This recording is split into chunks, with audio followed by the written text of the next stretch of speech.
For professional advice with a personal touch, consult FL Fuller Landau, Chartered Professional Accountants and Business Advisors. Click on flmontreal.com.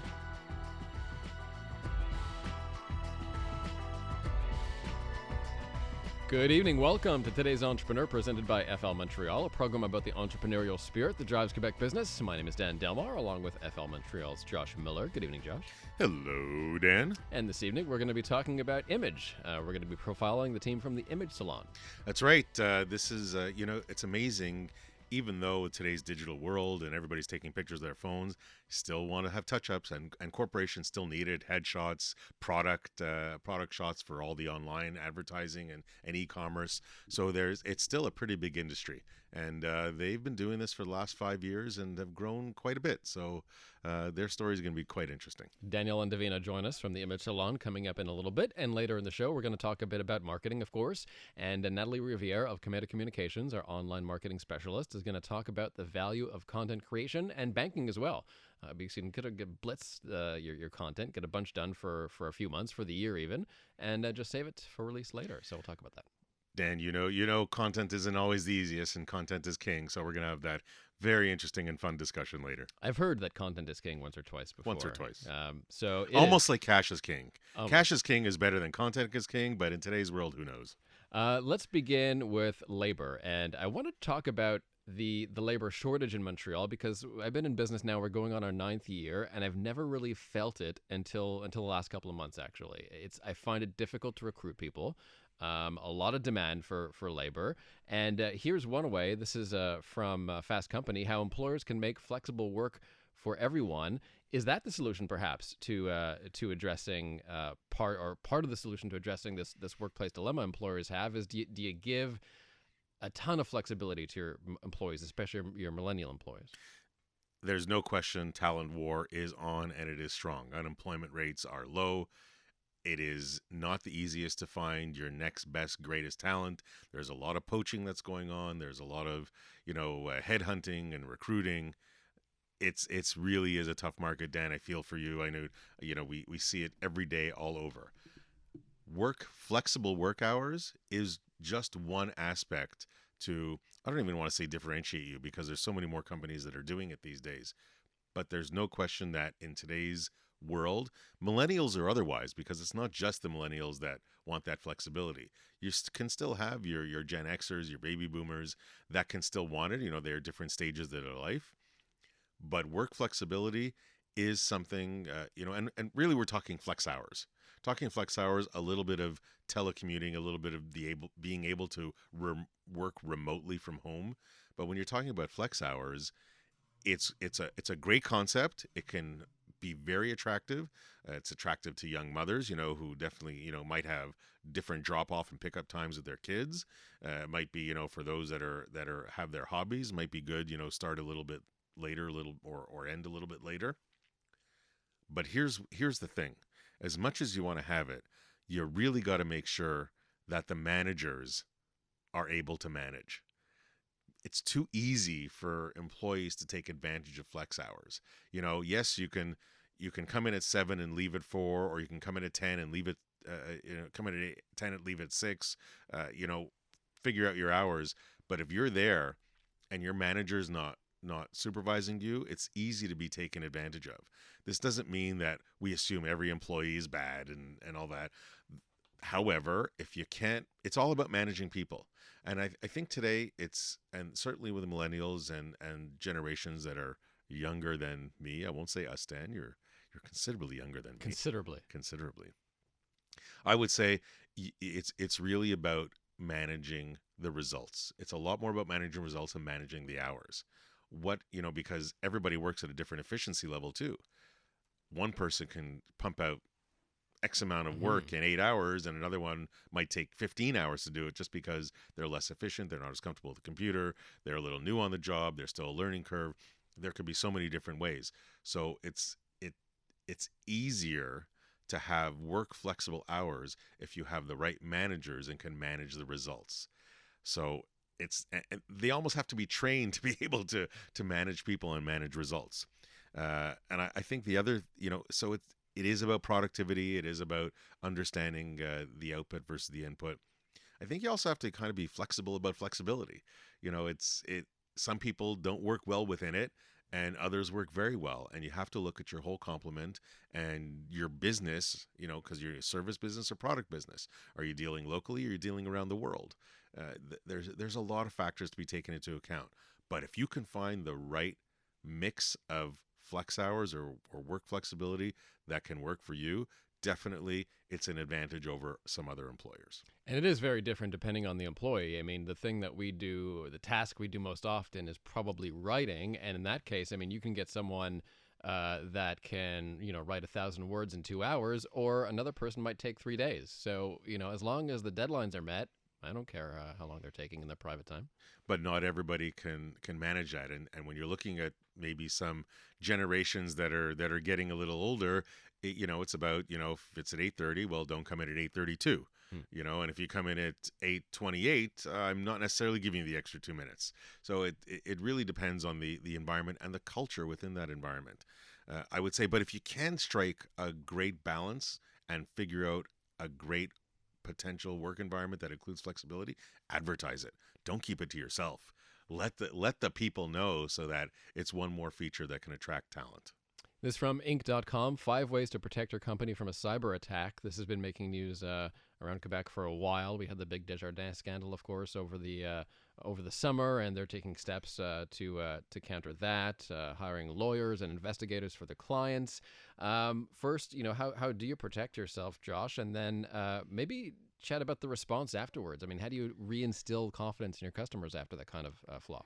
I think, as far as restoring confidence, we'll come back to that in a moment. But I think, how to protect yourself, I hate, it comes down to be as simple as common sense. Now, we know common sense isn't always so common, but being a little vigilant, reading an email and saying, that doesn't make sense. Why is this person asking me to transfer money to that account? Yes, it might come from their email address. Yes, it might be a .co instead of a .com, but everything else is the same. So if there's a little bit of a suspicious request, well, check it out. It might really not be true. Backups. Backups shouldn't be within the same network that you're working. It shouldn't be on your own network. Backup should be, whether it's in the cloud, a data service center, taken physically off the offline premises, in a lockbox. Offline in a lockbox. Just don't store your backups on your own network. And I guess there's, if you're a larger organization and you have a number of IT people within your organization, you can separate the tasks. You can have your IT separate. You can have a maybe one guy dedicated to cybersecurity and have him or her deal with and keep aspects apart. That's really more for larger companies. But, you're talking a Desjardins, and they really... They should have all these separate things.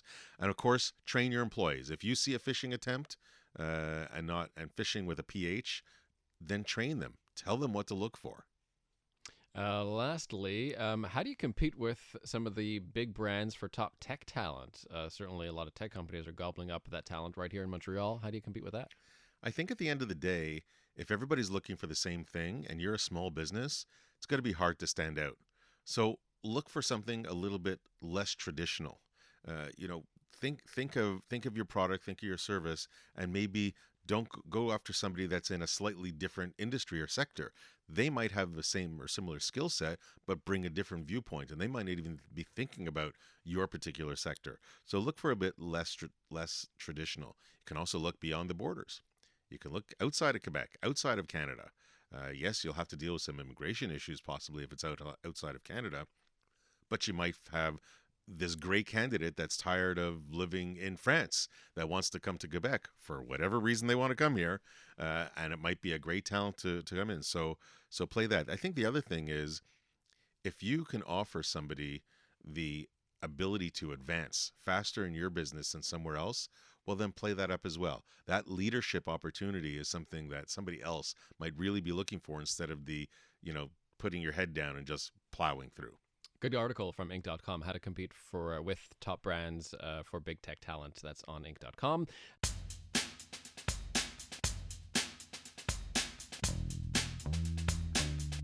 For For professional advice with a personal touch, consult FL Fuller Landau, Chartered Professional Accountants and Business Advisors. Click on flmontreal.com. Inspiring stories from outstanding business people. Dan Delmar and FL Montreal's Josh Miller with you for today's Entrepreneur. And this evening, let's welcome Daniel and Davina Kudish of the Image Salon. Welcome to CJD, guys. Hi, thanks for having us. So first question, Josh. First question, the hardest. Actually, it could be the hardest question of the night for them. We don't know, but we'll ask you, Daniel, Davina. What is the Image Salon? So the Image Salon is a photography and post-production service. We work with about 2,000 clients from all around the world, from 40 different countries. Photographers primarily who don't want to spend time retouching their photos, and they send those in to our team. That wasn't so hard. No, that wasn't so bad. Sounds like a great idea.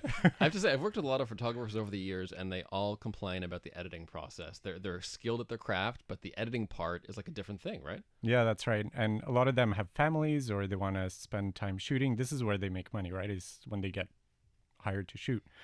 As long as the editing is consistent with their style and their brand, doesn't really matter if they're the ones doing it or if they outsource it to someone. And that's really what our business is all about. When did you start the Image Salon?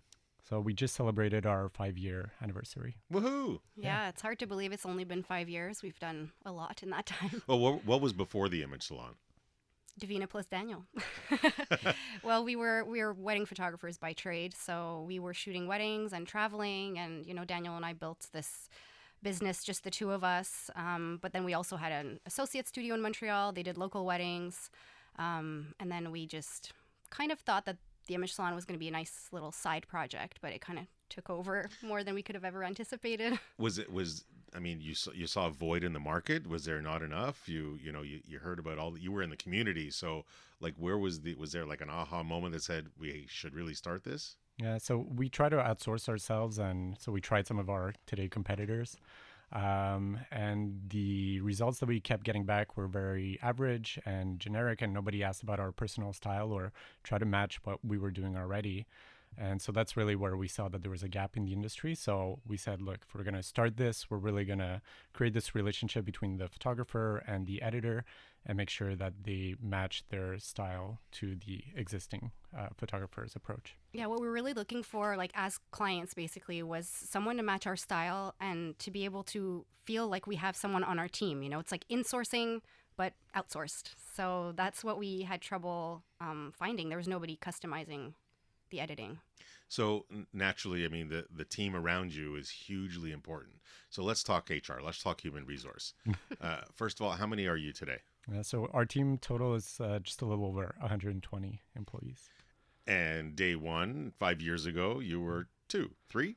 Yeah, we had some photographers shooting for our associate studio, but editors, we just had a couple working at our condo. Yep, 1,000 square feet. Yeah, exactly. Well, that's where you got to start. We were talking before the break, before you came on, about the talent war and how hard it is to find talent. And in 5 years, you've grown to 120 people. How difficult was it for you, or maybe it wasn't, to find the right, whether it's photo editors or any part of your team?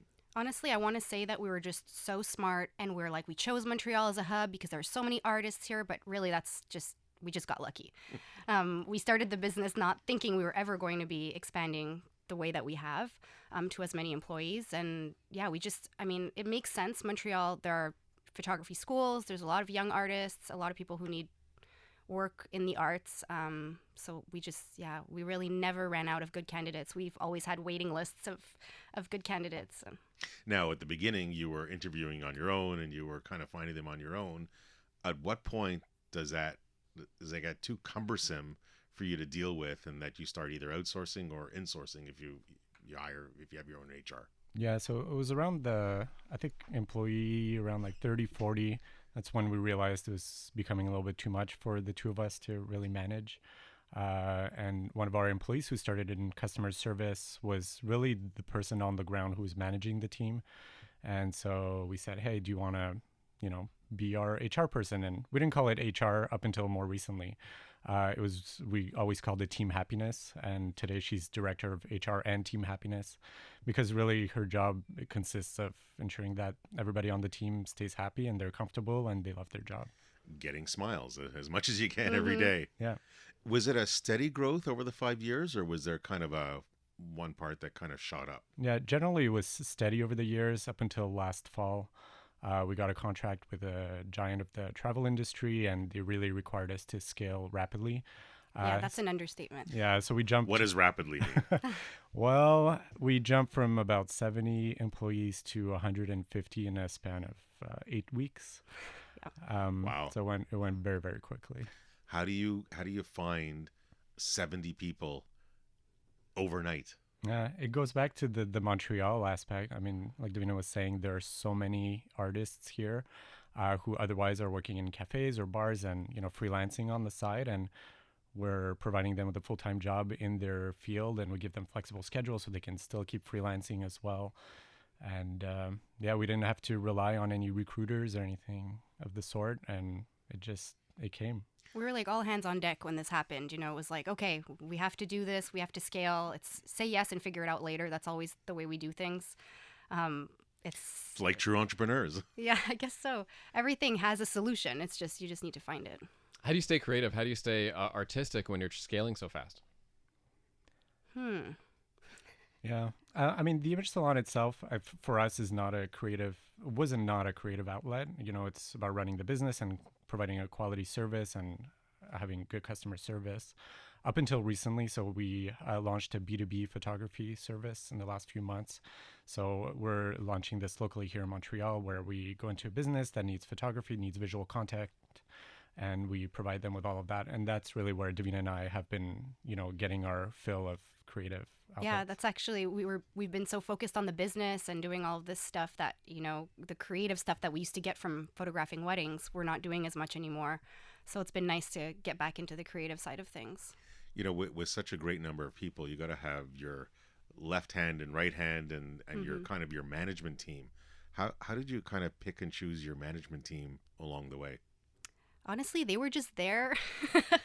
That sounds like a weird answer. This horseshoe that keeps coming up, That sounds kind of a weird answer, but it's true. I mean, So always from within, you didn't ever Pretty parachute much. anybody in from the No, outside. it's been super organic. Someone starts as an editor or in customer service, and they excel at their job, and they know the company well, and they know what we're about, and it's always been this natural growth. We have gone to outside consultants to help us with finances or marketing. So we do venture outside of the company when we need to. But for the most part, everything that's operational and HR has been organically. Yeah, a lot of the people in our management team have been editors or started at the very beginning. So it's very helpful. They know the business well. They've seen our struggles. They've seen our successes. They've grown with us. They know what it's like to be an editor. So it's been helpful in having them be a part of that management team. Yeah. Team happiness. That's great. What is your team doing tonight? Yeah. They're having a pub trivia night right now. So yeah, they are probably not listening, actually. We should have forced them to listen. It's one way to maintain the culture and maintain the Yes. closeness amongst everybody. Yeah, That we do is- something at least every week, and then something bigger every quarter. Yeah. We definitely, value everything that they do for the business, and we want to make sure that they know this. Yeah. With a team of 120, you got to keep them going. You got to keep them connected. So that's important. Today's Entrepreneur on CJAD 800. More with Daniel and Davina Kudish of the Image Salon coming up. I got to ask them about working with influencers and social marketing. That'll be on the program. And later, we'll talk more about social and content marketing and banking that content for your business. That's all on the way on today's Entrepreneur.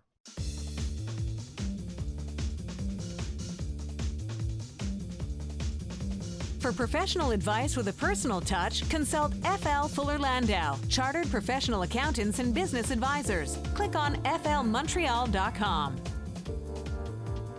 Welcome back to today's Entrepreneur, presented by FL Montreal, a program about the entrepreneurial spirit that drives Quebec business. My name is Dan Delmar, along with FL's Josh Miller, and this evening we're talking about image.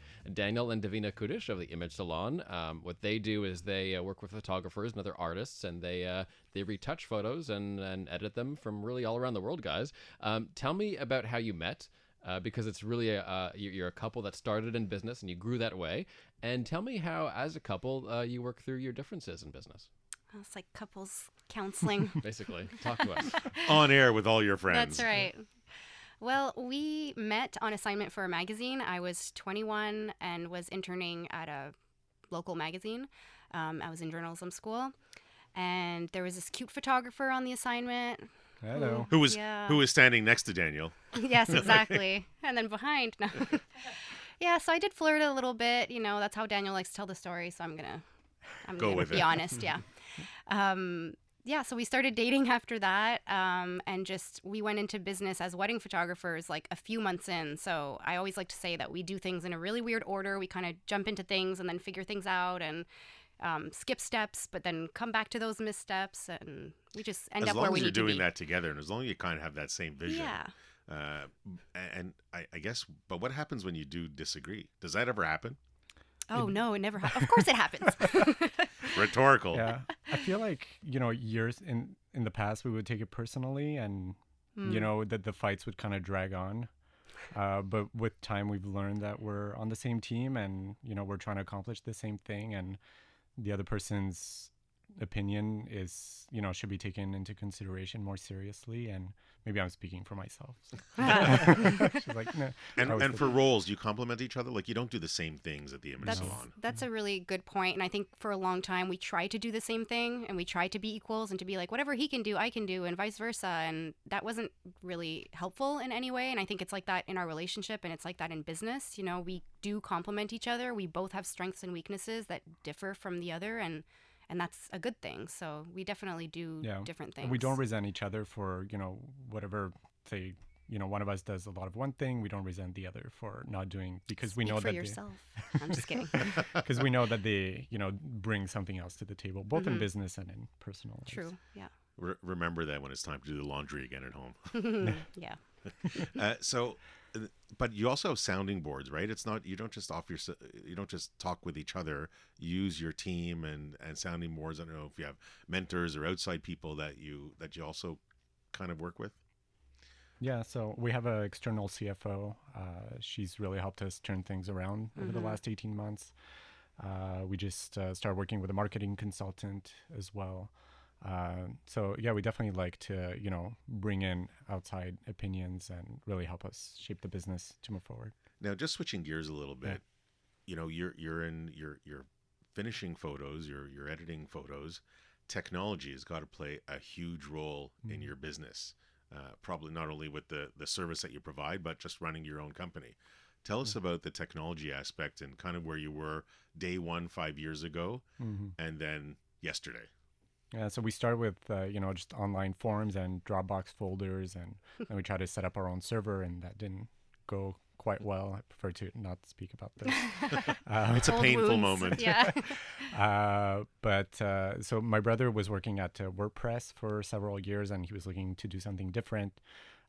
So, way before the company was ready to bring on a CTO and, invest a lot of money into technology, we said, hey, let's do this. Let's build something from scratch, that's really going to allow us to take the orders in and distribute them within the team and start tracking invoice adjustments and pay adjustments. And so nothing to do with the Photoshop editing yet. This is just running the business. Exactly. Yes. So we've been building this platform that's, constantly evolving over the last 3 years to really handle the influx of orders and handle the day-to-day operations. Yeah, you talked about disagreements. That was a big one because I just couldn't see how and why it was the time to bring somebody on when we weren't, barely breaking even. We weren't paying ourselves.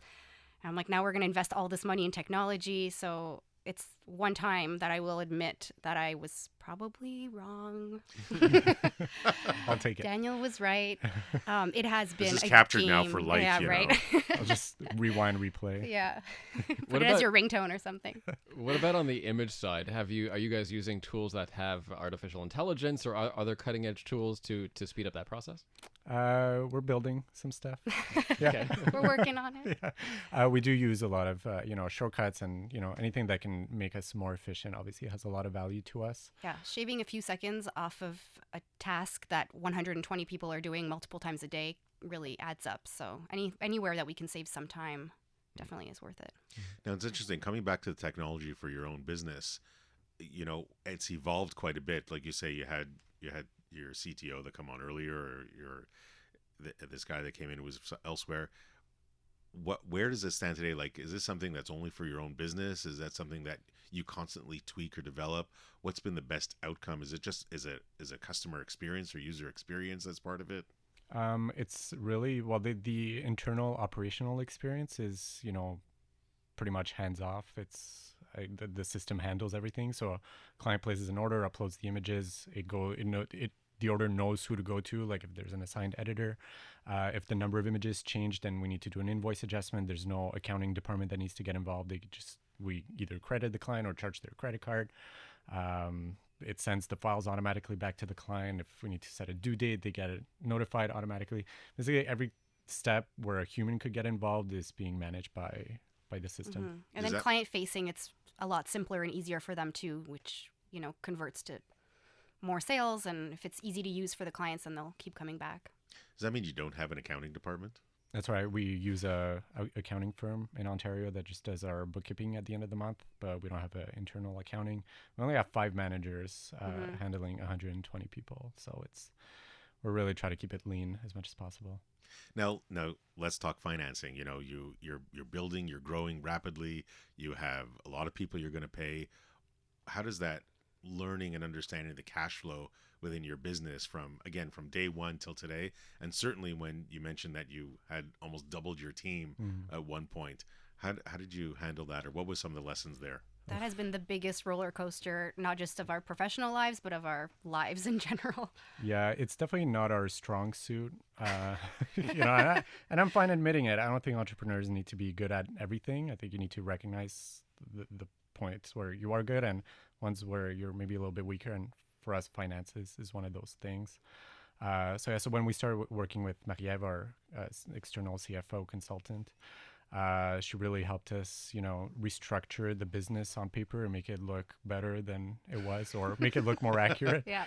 And that helped That's us. the Basically better way. edited our finances, like what we It's do like, with pictures. Yeah, you put it this way, but let's put it this way. Yeah. And, that helped us, secure loans with PME Montréal and BDC, and really get us through a part of this stage where we were about to kind of explode in growth, but we were struggling to make ends meet. Really. Yeah, it was a really tricky time. And then on the other side was just like a meadow of blooming flowers of money. When we finally got through to there, it was much better. Was it a tough sell for these finance people? Like when you walked in and you had to describe what was coming next? No, and that was really the differentiator for me, is how excited she was when she came in, and we talked, for a couple hours, and she came back to us and she was like, no, I can see all of the potential. I can see what we can do. And yeah, she really understood our business. Yeah. From my experience, it was a little bit rare in like the finance world. You would go to a bank and you would speak to someone and they would just kind of nod along and not really get excited, but she did. And for me, it was just like, this is the right person to help us. Mm-hmm.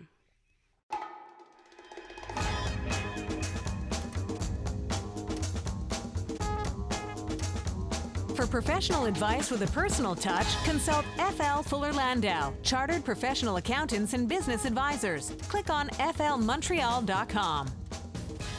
Welcome back to today's Entrepreneur, inspiring stories from outstanding business people. Dan Delmar and FL's Josh Miller with you. Our guests are Daniel and Davina Kudish of the Image Salon. We'll have their one piece of advice for today's Entrepreneur coming up in a few minutes. But first, we welcome back our contributor, Natalie Riviere of Cometa Communications, online marketing specialist. And let's talk, Josh and Natalie, about the value of content creation and banking that content. Welcome back, Natalie, first of all. Thanks so much, Dan. And Josh, we do say content is king once or twice on this business, but I think that's becoming more and more true. As we've discussed over the years, it's great to post on social media and do all that stuff, but if you don't have a website with your own information, your own content, you're not creating so much value for yourself. It is, and we've had this conversation multiple times over all the guests and all the entrepreneurs, and because people question, what's the value of social media and how do we measure? But it really starts with if you can't put the right content, well then your value might not really work out so well. So it really does start with what are you putting out there? What is your content? So Natalie, this is your domain, and c'est toi l'expert, you are the expert. So what when we're talking about content management, what are the first few challenges that come to mind for entrepreneurs? Initially creating it, really, it's not easy to do. Everyone has a phone. Social media seems like so accessible, but to do it as a business professionally, it is quite a challenge. It's expensive, it takes time, and it takes creativity, which is not necessarily built into every business. No, and content, I mean, content could be pictures, it could be video, it could be words. Where is the magic formula? Is there a magic formula for the business? I mean, ideally, all of the above. Words are definitely very important to start with because that's how we find each other. So search engines only read words. They don't read videos or photos. And so even the fancy banners on websites or the videos that are so important, that's not really connecting you to the ways that you can be found. However, it is, let's say video is the most effective content, the most popular, and then images would be second to that. So all the social media channels, even the internet, we're all visual. We're attracted to visuals. And so visuals are highly, highly, highly influential and important to get your brand messaging across. Now, visuals, Davina, Daniel, you're all about the visuals. And, you admittedly said you haven't, it's very organic. You haven't really tried the marketing. So when you're thinking of creating content, which you do for everybody else, what do you think is the kind of magic formula? What is the challenge for you in creating this content? For ourselves, what we've done, like with our Instagram account, for example, is just try to show like our space a lot and our editors at work. Like what differentiates us from a lot of our competitors, or pretty much all of our competitors, is that our workforce is in-house. We're not outsourcing overseas. Everybody is at our studio or working from home. So we try to show, these special pub nights that we have, or, just everybody at work.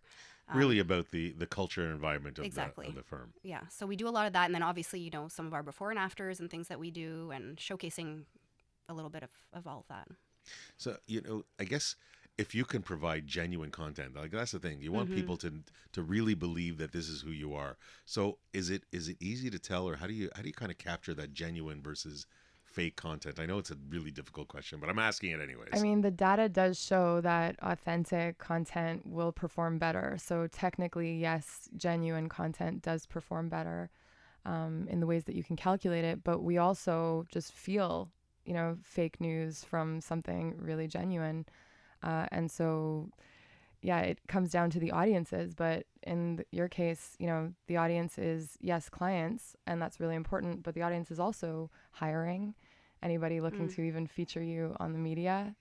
Well, as we were talking about talent war, yeah, if you can display your culture and kind of advertise yourself and what makes you different or a fun place to work at, as an example, that too is something that can come off and really work in your favor. Yeah, regardless of someone's position, everyone wants to be a part of your story and they want to know your story. I mean, social media works because everyone would read each other's diaries if they could. And this is a way of doing it, like a visual diary in some of the cases. And so showing the truth of your business, what goes on behind the scenes, and the more that people can feel connected, they want to be a part of it, whether it's as a client or a contributor. But there's still the challenge of actually creating that content. It takes time and effort and energy. And money. And money, no question. So how do you display, or how do you get across the entrepreneur that says it's worth your time, it's worth your effort? Well, when you do bank it on a medium that you own, and so if you are investing in photos, investing in video, and absolutely in copy, as long as it lives on a website that belongs to your business, it helps increase the value of your asset, of your brand. They become assets that are transferable. So the value of that video is something that you can bank and consider as part of your marketing tools. Dan, you were abnormally silent on this topic, and you have a lot of opinions on content and social media. What are the thoughts that kind of run through your head as an entrepreneur in this field? My business is not so video focused, so they're very different from me. So we do a lot of writing and a lot of PR and a lot of strategy. But I would say the one thing that ties us together is the need to build a website that provides an experience to someone, but also showcases your expertise. So it's nice to sort of show the behind the scenes of your business, but tell us why you're so good at what you do, and explain to a limited degree how it is that you do that. And if you add some value by portraying yourself as an expert in your field, and even if you do give away a little bit of yourself every time that you do that, I think you'll notice over the long term that you'll be well respected in your industry, and customers will appreciate the time they spent on your website. You sound exactly like our marketing consultant. Well, yeah, I have a good marketing consultant. Give to get, we hear time in, time out. But now once you've created the content, let's get over that hurdle, and we've created the content, we found it great. Where to display it? Where to put it on? Which social media platform or other platform is really the best one for you or for that business? Well, they definitely all have their strengths. Video, if it's not something that's tied to income for you, for example, like if it was a training video that you wanted someone to pay for, then you would keep that within an intranet or a back end of your website. Otherwise, I know Vimeo exists and everyone likes it, and yes, you can put it there too, but I would recommend YouTube because it's owned by Google and it does influence search engines and all the other Google tools. So you do get a lot of visibility by participating in that social media channel. Taking notes. Yeah. Instagram, of course, highly visual. And so, it's not just the selfie, like DIY quality that does well on a highly visual channel. Let's also not forget audio, though, because that's an important content. As we know very well on radio. Thank you so much, Natalie. I know it's always a big topic, but we address it as quickly and as concisely as we can. And as we approach the last moment of our show, as we do each week, we'll turn to Daniel and Davina and ask you guys, what would be your one piece of advice for today's entrepreneur? Davina, you first. Mine's a little cheesy, because I can be a little cheesy. I would say just be a good person. If you treat your employees well and you genuinely care about your clients getting a good experience, then I think you kind of build a business on good karma. Excellent. Daniel? Yeah. For me, it's a quote from Robin Roberts. She said, "Dream big and focus small." And for me, that really struck a chord a few years ago when I heard it. She was on Oprah, and I've carried that forward ever since. Excellent. Dan, my quick takeaway is, it came up a little bit. We didn't really delve into it, but there was definitely a vision. It was definitely a look ahead. It was kind of invest and it will follow, invest in people, invest in tech, and it will happen even though it might hurt in the short run. Excellent. Well, Daniel and Davina Kudish, thanks so much, and congrats on your success in such a remarkably short time, and come back, see us soon. Thank you so much. And thanks to Natalie Riviere of Cometa Communications as well. And Josh, next week, we're going to get into the real estate business. Real estate, proprio actif. All right, that's coming up next Monday night at 7. Don't forget today'sentrepreneur.org for over a decade worth of entrepreneur profiles, and we'll see you back here in a week. Good night.